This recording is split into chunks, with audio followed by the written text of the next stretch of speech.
one of which is fit and the other unfit as regards a certain environment, the fit has the better chances to survive, but it is very evident that merely restating a natural problem in new words is giving no explanation of the problem at all. It is not solved merely by stating the facts of the case in a new formulation. Furthermore, the fittest is by no means the best, and the most limited experience of life shows us that sometimes it is the best which goes to the wall. For instance, shark and a man in the water offer an example of a case where one, the shark, is well fitted to live in that particular environment, and the man is not. The shark will survive and the man will drown, but the man is unquestionably the better, the more evolved, of the two. What was lacking in Mr. Darwin's work was the conception of an inner conscious or quasi-conscious urge or impelling drive which brought forth not merely the fit, but also the best, in any particular set of circumstances, and merely to say, as Mr. Darwin did, that the better of two in the long run survives, is merely saying what everybody knows, and is offering no explanation at all of the phenomena of life. The great value of Darwin's work, in the effect that it had on immediately succeeding generations, was its calling attention to the unexplained fact of progressive development, and also the destructive effect that it had on the crystallized theories and notions of the time. In certain merely secondary matters we do not deny that there is some truth in Darwinism, but we cannot see that it really explains anything in nature whatsoever. And indeed Mr. Darwin himself rather pointedly said that his literary work was descriptive rather than explanatory, at least this is the substance of a number of his remarks. Again, the supposition of Darwin, and of his followers even today, that the human race is an evolution from beast ancestors and more particularly from the anthropoid stock, is, in the theosophical view, not only unproved but untrue, and later evolutionist biologists have done splendid work in showing pretty much the same thing. It is often said today that Darwin did not teach the descent of man from the apes, but this statement is unfortunately altogether untrue. In several places in his published works Mr. Darwin makes the very definite declaration to the contrary, deriving man in an unbroken line from that particular branch of the anthropoid stock which is commonly called the Qatari or Old World division of the anthropoids. For instance, in his Descent of Man, Chapter 6, on the affinities and genealogy of man, now man unquestionably belongs in his dentition, in the structure of his nostrils, and some other respects, to the Qatari or Old World division. And again on the next page, he remarks, in speaking of the Qatari group, we may infer that some ancient member of the anthropomorphous subgroup gave birth to man. And again, over this page, he continues, and as man from a genealogical point of view belongs to the Qatari or Old World stock, we must conclude, however much the conclusion may revolt our pride, that our early progenitors would have been properly thus designated. But we must not fall into the error of supposing that the early progenitor of the whole simian stock, including man, was identical with, or even closely resembled any existing ape or monkey. And again he says, in the same chapter, a paragraph or two farther on, we are far from knowing how long ago it was that man first diverged from the Qatari stock, but it may have occurred at an epoch as remote as the Eocene period. In view of these citations and a large number of others that could be made from Darwin's works, it is simply idle to deny that the great English naturalist derived man from the ape stock, merely because he says that man could not have been derived from any existing monkey or ape. Of course not. The trees of the present period are obviously not derived in direct lineal descent from the ferns and mosses of the present period. It is the alleged derivation of man from the anthropoid stock which we find to be utterly unsupported by any natural fact. Unquestionably a large number of resemblances and even possible identities in some few cases exist in ape and man.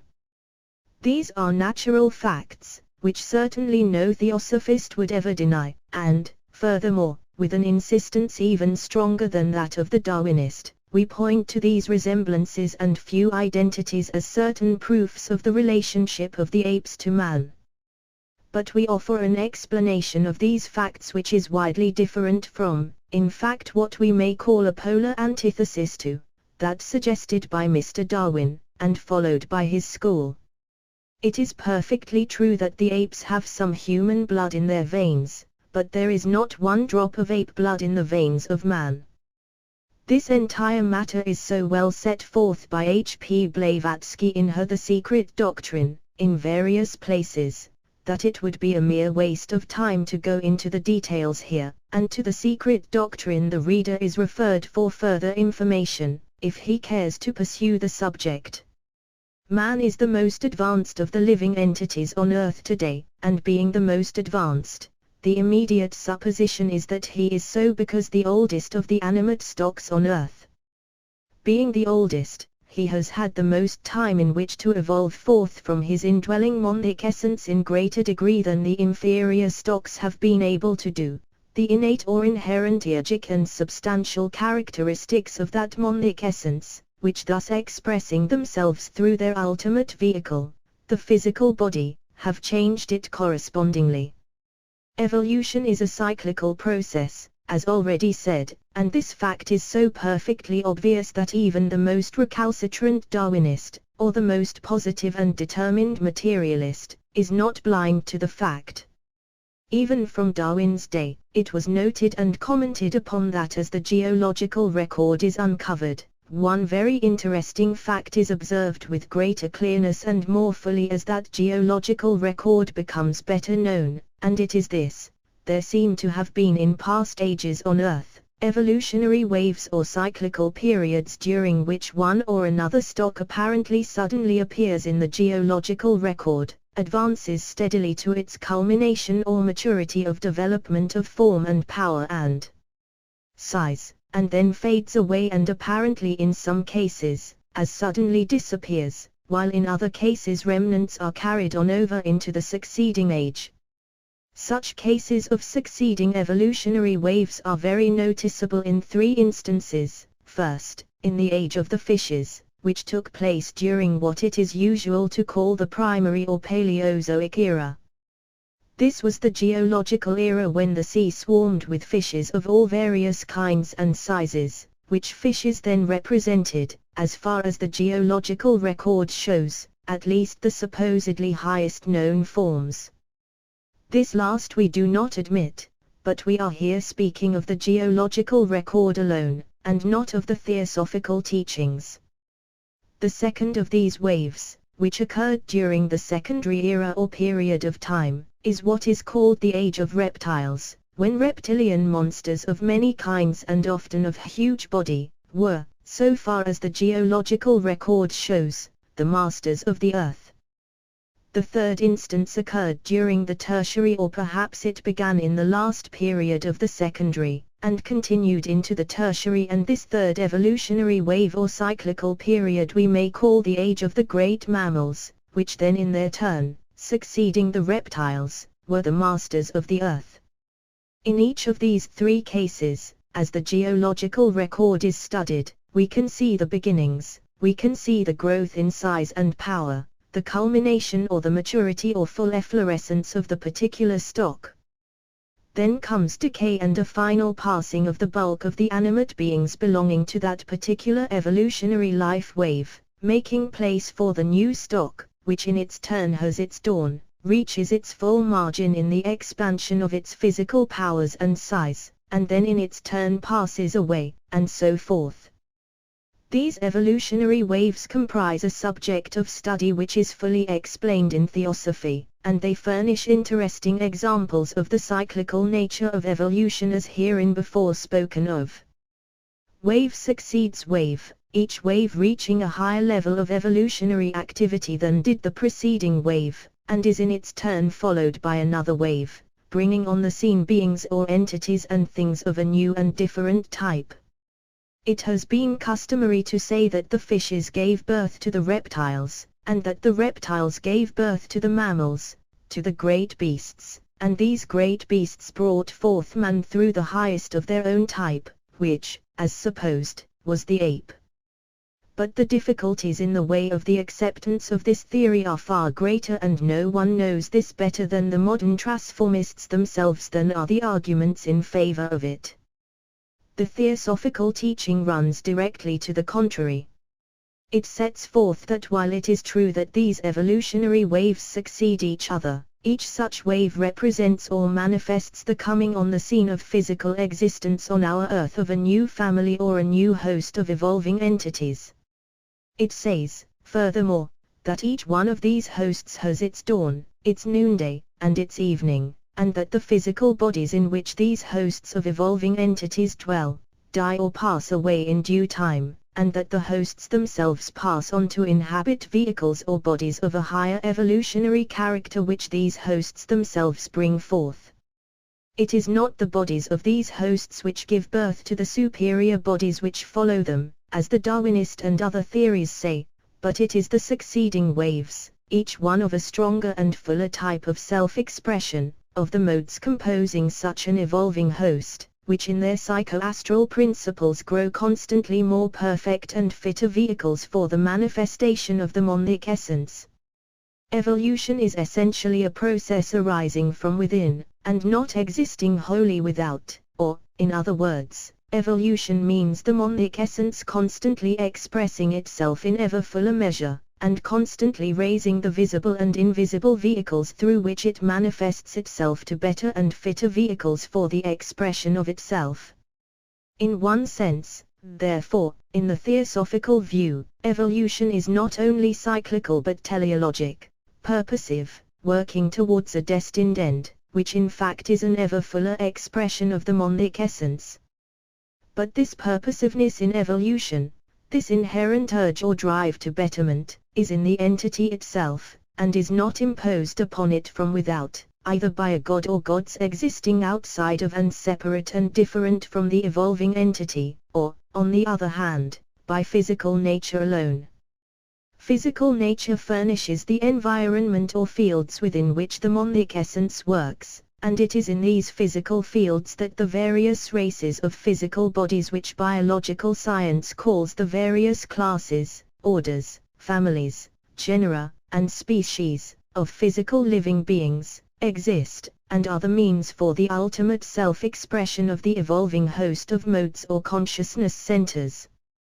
We return again to the key thought of what evolution is, as taught by the archaic wisdom religion, Theosophy. It is a continuous and uninterrupted series of beings appearing one after the other, enchained by karmic effects or actions one to another, each one the fruitage of its predecessor, and eventuating in its successor, and this continuous and uninterrupted series of beings is an endless concatenation of events of evolving modes in the sense we have already set forth.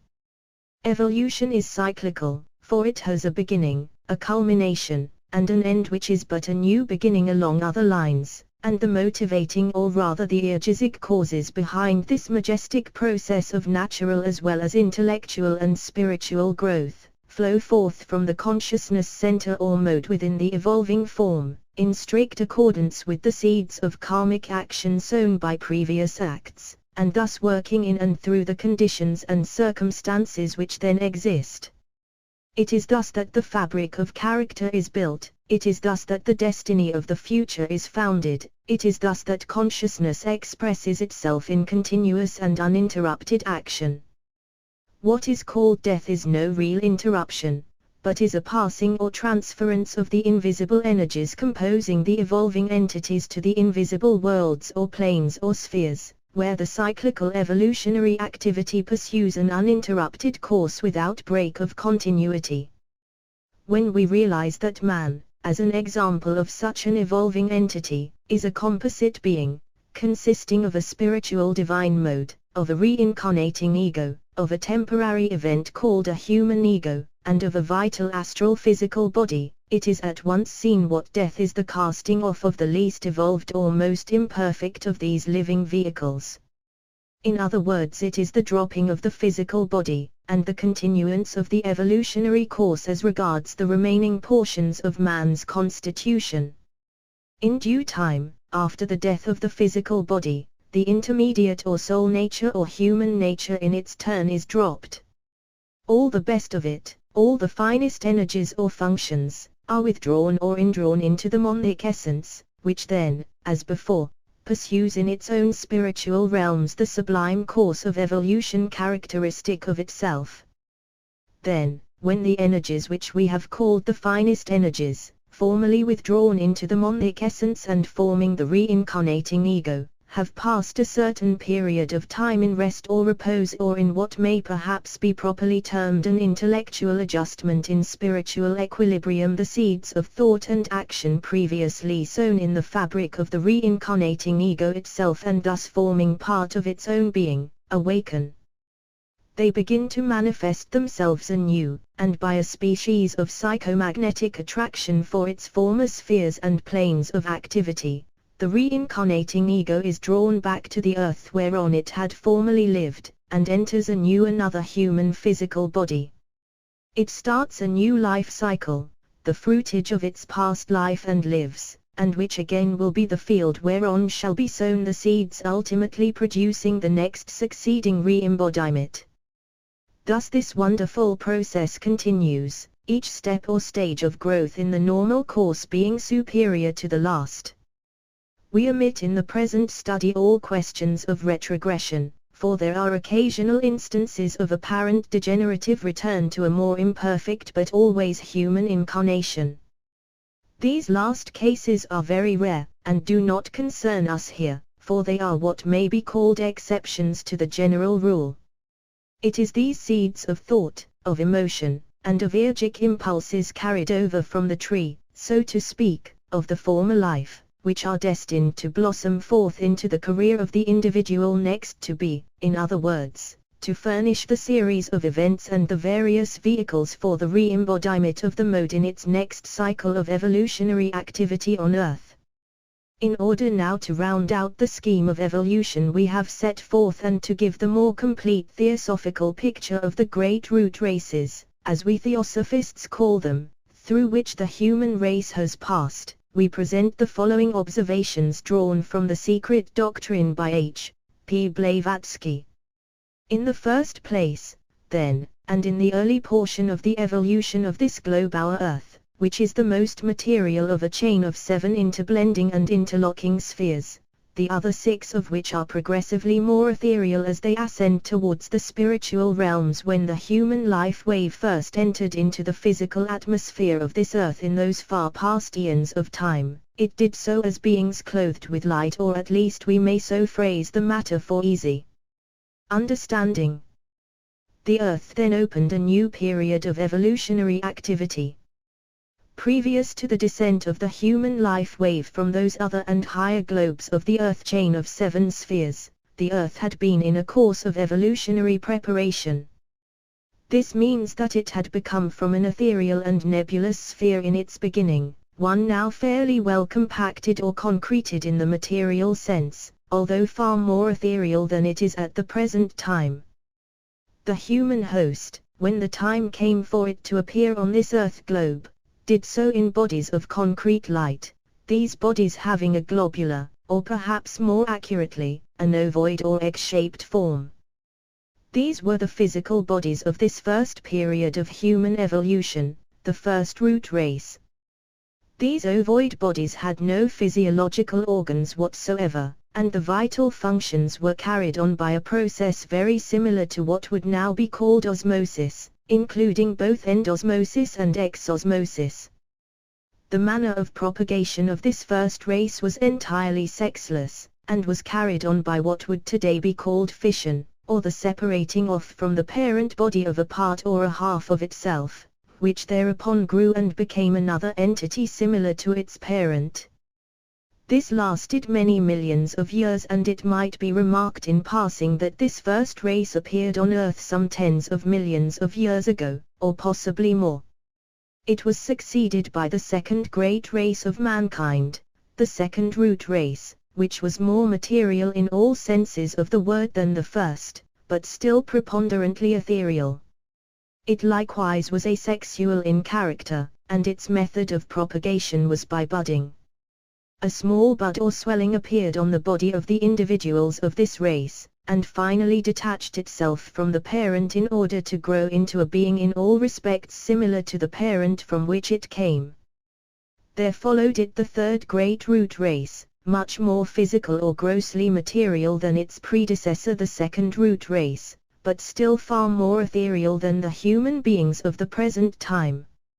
Its method of propagation was in the beginning also asexual, by spores, which method very soon, racially speaking, assumed the form of hermaphroditism. Its young were born from it in the shape of small ovoid bodies, which method of propagation is still extant on earth in egg-laying creatures such as the fowls and reptiles. At about the middle of this third root race there ensued one of the greatest events in the history of the human species, and this was the awakening of mind, or intelligence, which had been entirely latent in the first and second root races, which were, mentally speaking, in much the same state that a man of the present day is in when in what is called a trance. They were but faintly, if at all, conscious of themselves, and the consciousness of the first two races might perhaps be likened to that manifested by an infant or very young child of the present day.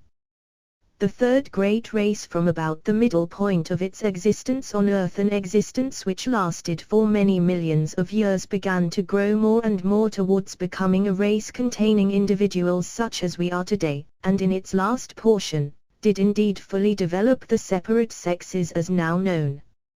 From this time began to appear the beginnings of real civilizations, and towards the end of this third great race civilizations existed of a glory and splendor which we have not yet surpassed. This, of course, was many million years ago. This third great race was followed by the fourth great race, called technically the Atlantean for the reason that the main continental system on which it lived and flourished and built up its brilliantly material cycle of civilizations, lies under what are now the stormy waters of the Atlantic Ocean.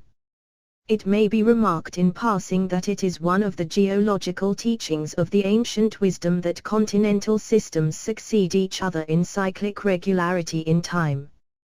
What is ocean becomes dry land, bears its races of men, and then disappears or is submerged to give place to succeeding and more evolved races existent on new lands, rising or emerging out of oceanic areas which were formerly part of the aquasphere of the earth. This fourth root race was in every respect and in all senses the most material, grossly material, body of human stocks known in the history of the earth, and coincidentally with its middle point of evolutionary development the earth likewise reached its condition of greatest material concretion or solidity. Since then, both the earth and the men who live on it have become more refined, more ethereal, for the evolutionary turning point, alluded to before, then took place, and the beginning of the pathway towards a more ethereal condition of things occurred. It is to this great fourth root race and its brilliantly material civilizations and great initiates, that most of the religious and philosophical mythology of the ancient peoples refers when it speaks of the giants of antiquity, of the great sages and magicians of past time, and of the wickedness of former generations of men. All this is set forth with marvelous power in the secret doctrine, to which the reader is referred for fuller information. When this great fourth race had about halfway run its course, there appeared the beginnings of the fifth root race, and this fifth root race is the present race of mankind, to which we ourselves belong. We shall be succeeded by two other great or root races, each one, just as ours is doing, evolving constantly towards a more ethereal expression of energies and substances, on its return journey to spirit from which all beings and things originally came. The earth likewise follows the same etherealizic process, but at a much slower rate of speed than do the humanities succeeding each other in cyclical periods. In order to give a somewhat definite geological view, it may be said that the first root race appeared, in all probability, in what it is customary to call the late primary age, or Paleozoic age, of geology, and possibly in the Devonian, or coal periods. because of the fact that the geological periods, as taught today, are by no means certain as regards their duration or their points of beginning. It is extremely difficult to place our races in them with any pretense of accuracy. It is quite possible that the first race had its beginnings in the coal period. The second race also very probably had its origin in the later Carboniferous or possibly even in the early Permian. The third great race was contemporaneous with the enormous reptiles of the Triassic and Jurassic periods of the Secondary era, whilst the fourth great race certainly appeared before the Tertiary, and the great sages and seers specifically state that its primal beginnings may even be placed back in the very last period of the Secondary era, probably therefore in the Cretaceous. It was in the very beginning of the Eocene period of the Tertiary era that this fourth race made its first real appearance, and it reached its culmination of brilliant material splendor, and its catastrophic fall, in the Miocene. Our own fifth race, as a race sui generis, and racially descended from the fourth race which preceded it, is at least 1 million years old, but the primal beginnings of our fifth root race go back farther than that, and perhaps may be traced into the early Miocene, which witnessed the catastrophic downfall or destruction of the great fourth root race.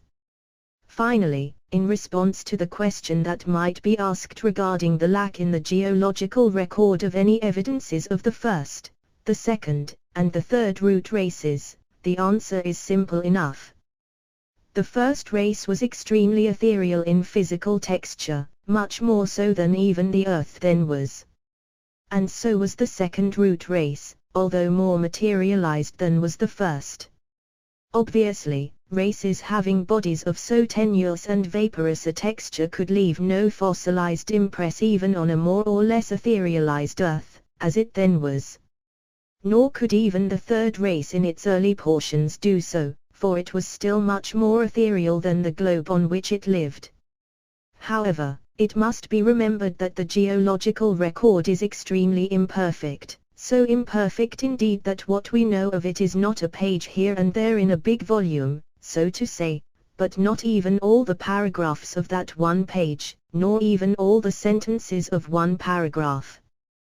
The geologic record furnishes us with only an occasional word or phrase, or sentence perhaps, here and there on such a page, and mostly towards the end of the page. The fourth race of course was quite sufficiently material easily to affect the Earth on which it lived, for the men of that race were not only mighty builders, but their bodies were intensely physical and gross, more so even than our own. Fossilized remnants of these bodies it is quite possible will be found when further discoveries open up further paragraphs of the book of the geological record. Thus then, in the preceding sketch of evolution as taught by Theosophy, we see once more the power of thought that the great Theosophist, H.P. Blavatsky, possessed, and the high grade of intellectual discernment which enabled her to gather, in her the secret doctrine, the large number of facts and instances which she there adduced in support of her restatement of the teachings of the ancient wisdom in modern times. What she there taught was practically unknown and unsuspected when she wrote. But since her passing, Theosophists have checked off, one after the other, as they have come to pass, ever closer approximations by the most brilliant minds in modern scientific speculation to the teachings which she there laid down. We come back to the question we have asked before, whence did she get these teachings?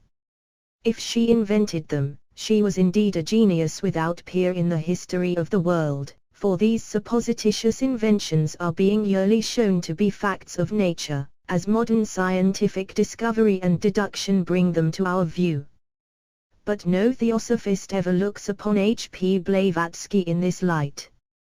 While recognizing her intrinsic greatness of spirit, of mind, and of heart, the Theosophist above everyone else realizes that the hand which wrote the secret doctrine and the brain which dictated to that hand, were inspired by intellects still loftier, the great teachers of the ancient wisdom from whom H.P. Blavatsky, from the beginning of her public work to the end, claimed to receive the doctrines which she gave to the world. We conclude this chapter with the following thought: evolution is a fact, growth is a fact, the great seers and sages of the ages are a fact, and they are the individual products of cyclical evolutionary law. They are as much a necessity in nature's scheme, so far as our earth is concerned, as is anything else, and to deny the existence of the teachers of wisdom who sent forth H.P. Blavatsky into the world is equivalent to denying the fact of cyclical evolution itself. They are the fine flowers of the human race, the noblest human expression of the monadic essence. Between them and us there are all various grades or degrees of intermediate grandeur, and between them and the gods there are other similar grades and degrees of still nobler beings who are the examples of a still more splendid evolutionary growth.